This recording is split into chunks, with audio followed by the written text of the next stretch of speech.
व्रत में क्या गलतियां हो जाती है जिनकी वजह से हमारी मनोकामना पूर्ण नहीं हो पाती है तथा इस व्रत में गलतियां करने से पति पत्नी में से किसी एक पर घोर संकट भी आने का खतरा बना रहता है।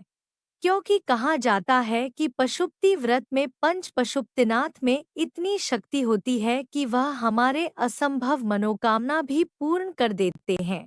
मेरी मनोकामना भी चौथी व्रत तक पूरी हो गई थी। गुरुदेव बताते हैं कि जो भी व्यक्ति इन पशुपति व्रत को सही नियमों के साथ रखता है उनकी मनोकामना पंचरथ से पहले ही पूरी हो जाती है। लेकिन वो क्या गलतियां होती हैं, जो छोटी छोटी गलतियां होती हैं जिनके कारण व्रत खंडित हो जाता है, यह पूर्ण नहीं माना जाता है। तो आज के वीडियो में मैं आपको उन्हीं गलतियों के बारे में बताऊंगी जिनका आपको ध्यान रखना चाहिए ताकि आपकी भी मनोकामना पूर्ण हो जाए और कोई गलती आपसे दोबारा न हो जाए। शुरू करते हैं आज का वीडियो। मैं हूँ अंशिका, स्वागत है आप सभी का लक्ष्मी भक्त अंशिका श्री में। अगर अभी तक आपने चैनल सब्सक्राइब नहीं किया है तो चैनल को सब्सक्राइब कर दीजिएगा और बेल आइकन प्रेस कर दीजिएगा, क्योंकि हमारे चैनल पर इसी प्रकार के ज्ञानवर्धक भक्ति वीडियो आते रहते हैं। इस वीडियो को लाइक और चैनल को सब्सक्राइब जरूर कीजिएगा। इसी के साथ में शाम की पूजा विधि भी दिखा रही हूँ, थोड़ा ध्यान रखिएगा और देखते चलिएगा। देखिए, पहली जो गलती होती है वो होती है थाली को धो देना। पशुपति व्रत में सुबह जो थाली लेकर जाई जाती है बनाकर सामान की, वही थाली आपको शाम के भी पूजा में लेकर जानी होती है। उसी थाली में सामग्री रखनी होती है। वह जो थाली अब सुबह लेकर जाते हैं उसको लाकर घर पर पूजा वाली जगह पर या अपने मंदिर के पास साफ सुथरे जगह पर वैसे की वैसे रख देना होता है और उसे धोया नहीं जाता है। शाम को जो सामग्री आपको लेकर जानी होती है वह उसी थाली में लेकर जानी होती है। साथ ही में जो लोटा लेकर धया होता है भगवान को पंचामृत या जल चढ़ने के लिए, वो लोटा भी धोया नहीं जाता है, क्योंकि शाम को भी अभिषेक करना होता है। अगर आप अभिषेक नहीं भी करते हैं तो शाम को आपको कम से कम भगवान को गंगाजल का छींटा जरूर लगाना होता है, तो वह उसी लोटे के द्वारा लगाया जाता है। तो वह थाली और लोटन नहीं धोना होता है। ये पहली बहुत बड़ी गलती होती है जो लोग करते हैं कि सुबह आकर पूजा की थाली धोते हैं। दूसरे जो बहुत ही कॉमन मिस्टेक होती है, जो सभी गलतियां कर देते हैं, वो ये होती है कि सुबह जो सामग्री लेकर जाते हैं वो बहुत थोड़ी थोड़ी ले जाते हैं। जैसे आपका चंदन हो गया, आपका सिंदूर हो गया, भगवान माता पार्वती को लगाने के लिए चावल, चीनी, पुष्प इत्यादि जो ये लेकर जाना होता है सामग्री, ये ज्यादा ही लेकर जाए जाती है, क्योंकि शाम को भी उसी सामग्री से आपको भगवान को तिलक और दियों को प्रज्वलित करना होता है। ऐसा नहीं होता है कि शाम को आपके अलावा जो न्यू इत्यादि आप अलग से रखेंगे, सुबह ही आपको ज्यादा रखना होता है। शाम को बार बार वो सामग्री मंदिर की थाली में नहीं रखी जाती है, तो यह गलती होती है कि वो ज्यादा सामग्री नहीं लेकर जाते हैं। फिर शाम को वह दोबारा से उसे थाली में वो सामग्री दोबारा रखते हैं। ऐसा नहीं होता है। तीसरी गलती जो होती है कि वह होती है कि या तो वह घर पूजा से लौटते समय या तो वो कहीं पे रुक जाते हैं या वे किसी और के घर चले जाते हैं। पशुपतिनाथ व्रत में अपने घर में ही व्रत रखा जाता है या जहाँ भी आप यह रख रहे हैं, तो मंदिर नहीं बदला जाता है। जिस भी मंदिर आप जाते हैं उसी मंदिर पांचों व्रत जाया जाता है। पांचों व्रत की पूजा उसी एक ही मंदिर में की जाती है, अलग अलग मंदिर नहीं जाया जाता है। दूसरी बात ये होती है कि व्रत वाले दिन आपको किसी और के घर का पानी या भोजन नहीं ग्रहण करना होता है, अपने ही घर पे भोजन ग्रहण करना होता है। उसके साथ ही ये गलती होती है कि जब आप पूजा करके आ रहे होते हैं तो सबसे पहले आपको अपने घर आना होता है, कोई और काम करने या किसी से बात करने के लिए नहीं रुकना होता है। ये इसमें एक खास बात होती है जो लोग गलती करते हैं, क्योंकि लोग पूजा करते हैं तो किसी और पूजा में उसके बाद चले जाते हैं। यहाँ पर कीर्तन हो रहा होता है तो उसमें रुक जाते हैं, या किसी के साथ बातें करते करते पार्क की तरफ निकल जाते हैं।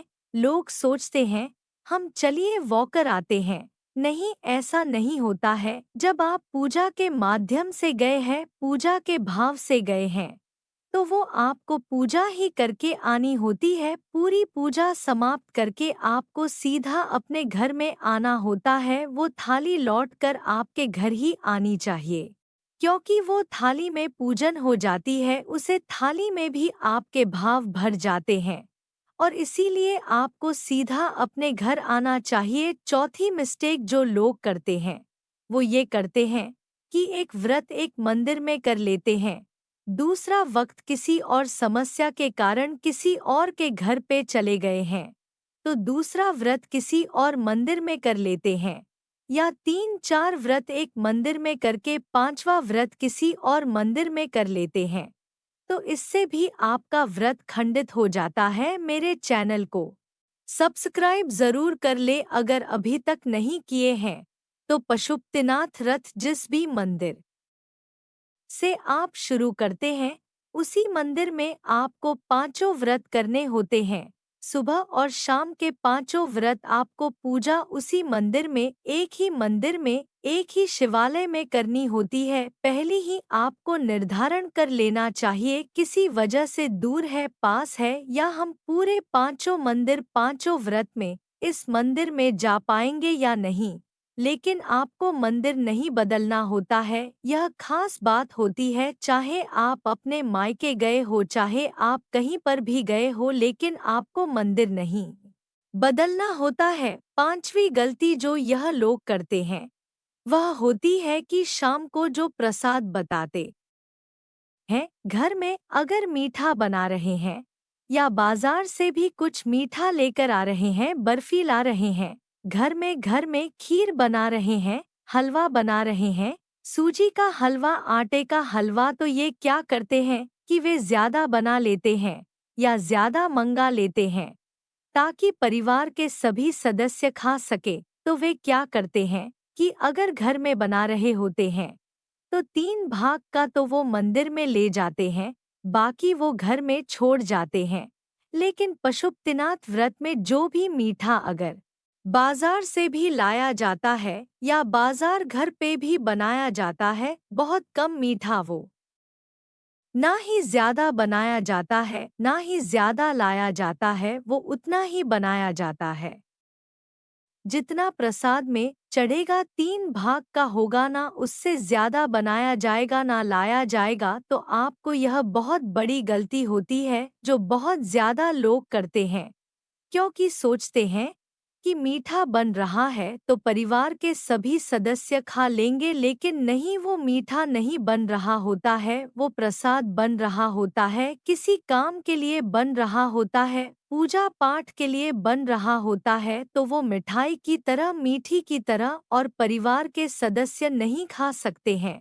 तो और साथ आपको उतना ही बनाना होता है जितना 3 भाग का बने, और वह किसी को आपको तीसरा भाग में से कुछ भी अंश किसी को बांटना नहीं होता है। मैं बहुत बार बताती हूँ कि आपको प्रसाद अपना तीसरे भाग का खुद ही पूरा स्वयं ग्रहण करना होता है। वो आपको किसी को भी बांटना नहीं होता है कि आप सोचे कि परिवार के किसी बच्चे को दे दे, किसी बड़े बूढ़े को दे दे। नहीं, वो प्रसाद की तरह बनाया जाता है, वो पूरा आपको स्वयं तीसरा भाग ग्रहण करना होता है, और 2 भाग मंदिर में भगवान को अर्पित करके आने होते हैं।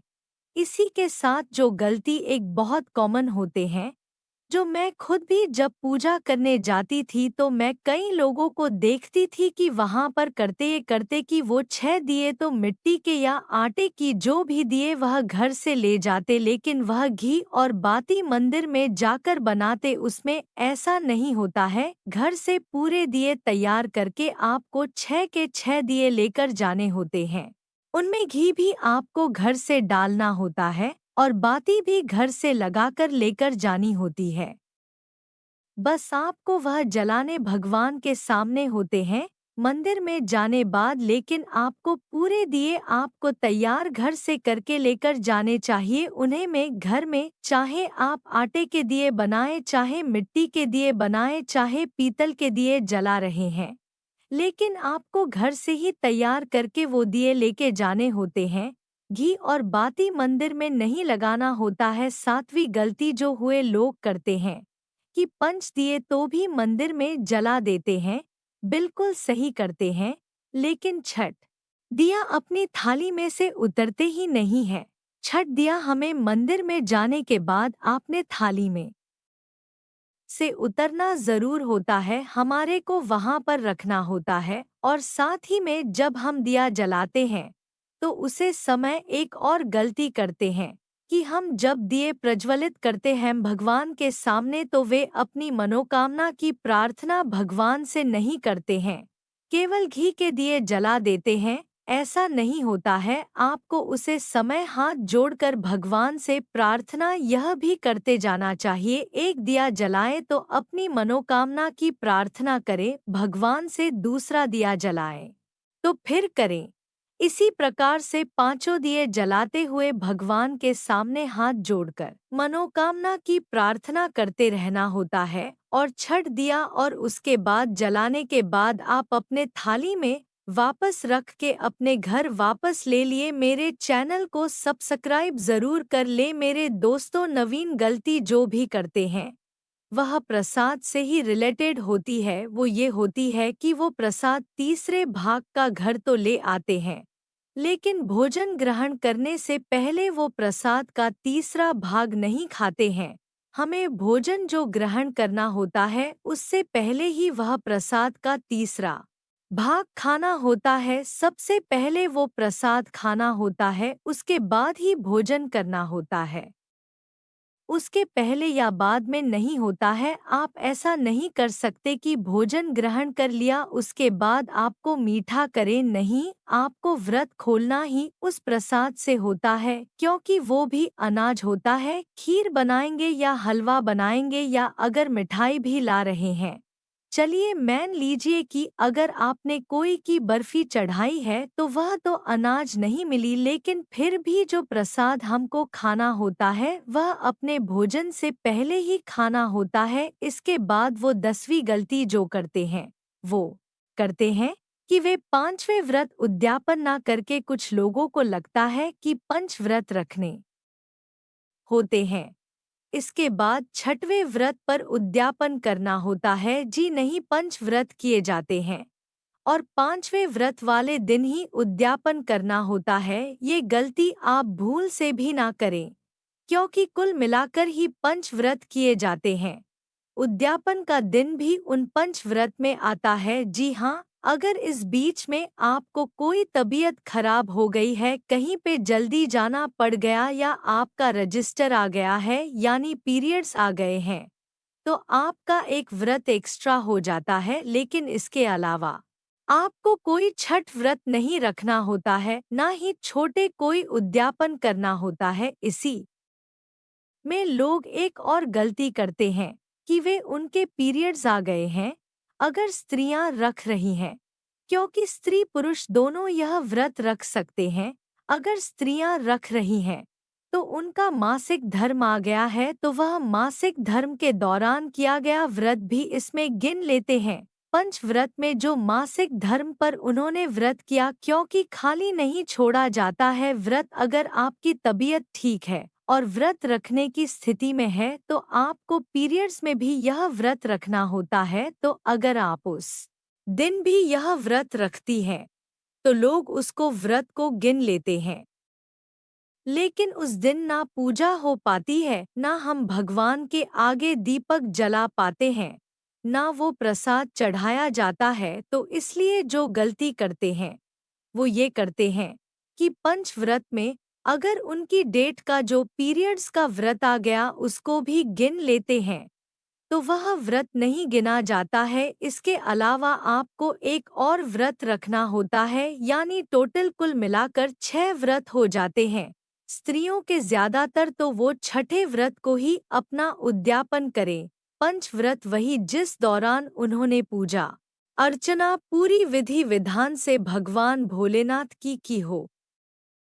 12वीं गलती जो ये करते हैं कि उद्यापन के दिन जब हम सामग्री लेकर जाते हैं तो टूटे हुए चावल ले जाते हैं, क्योंकि 108 या तो आप उद्यापन के दिन 108 चावल चढ़ा सकते, 108 मूंग चढ़ा सकते हैं, बेलपत्र चढ़ा सकते हैं, सफेद पुष्प चढ़ा सकते हैं, जो भी आपकी श्रद्धा हो, जो भी आपके पास उपलब्ध हो चढ़ा सकते हैं।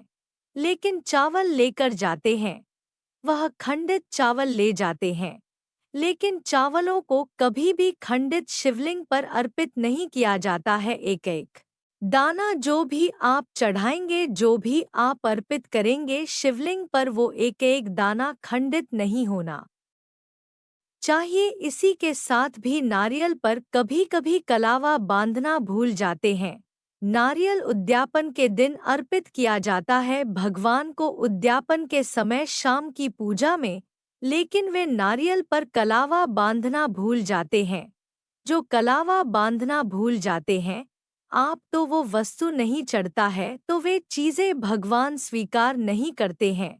तो यह कुछ गलतियां होती हैं जो स्त्रियों से जाने अनजाने हो जाती हैं। इन गलतियों का अगर हम ध्यान रखें तो हमारे व्रत को संपूर्ण होने से और उसे व्रत का संपूर्ण फल मिलने से कोई भी नहीं रोक सकता है। भगवान भोलेनाथ के अनंत कृपा हमारे परिवार पर होती है, अनंत वर्षा होती है, हर मनोकामना पूर्ण हो जाती है। मेरा भी काम 1-2 साल से नहीं हो रहा था, लेकिन मैंने केवल पंच पशुपति व्रत रखे और चौथी तब तक मेरा वह काम पूरे हो गया। पहले व्रत की वीडियो है, थोड़ी बहुत भूल चूक मुझसे भी कहीं ना कहीं किसी समय हुई थी, लेकिन मैंने भगवान से क्षमा प्रार्थना की, क्योंकि भोले भंडारी भोले हैं। वे अगर थोड़ी बहुत भूल चूक हो जाए तो आप उनसे क्षमा प्रार्थना कर लीजिए, वे मान जाते हैं। मैं भी रोने लगी थी।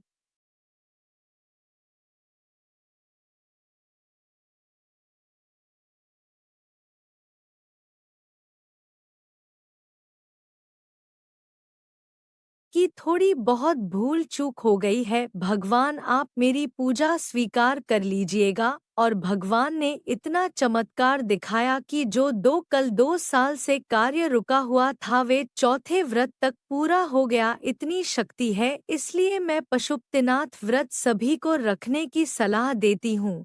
पूरी श्रद्धा और भक्ति के साथ रखने की सलाह देती हूँ। साथ ही साथ यह भी कहती हूँ, अगर आपसे कोई भूल चूक हो गई है तो भगवान से क्षमा प्रार्थना करें और उसे भूल को सुधारने की कोशिश करें और कोशिश करें कि वे आपसे हमेशा प्रसन्न रहे और भगवान पति और पत्नी दिनों की जोड़ी बनाए रखें।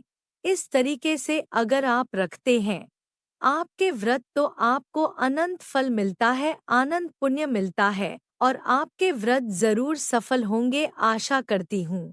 आपको वीडियो पसंद आई होगी। अगर वीडियो पसंद आई है तो वीडियो को लाइक कीजिएगा, फ्रेंड्स फैमिली के साथ शेयर ज़रूर कीजिएगा। चैनल पर न्यू है तो चैनल को सब्सक्राइब ज़रूर कीजिएगा। इसी के साथ मैं इस वीडियो में साथ आपसे विदा लेती हूँ। मिलते हैं अपने अगले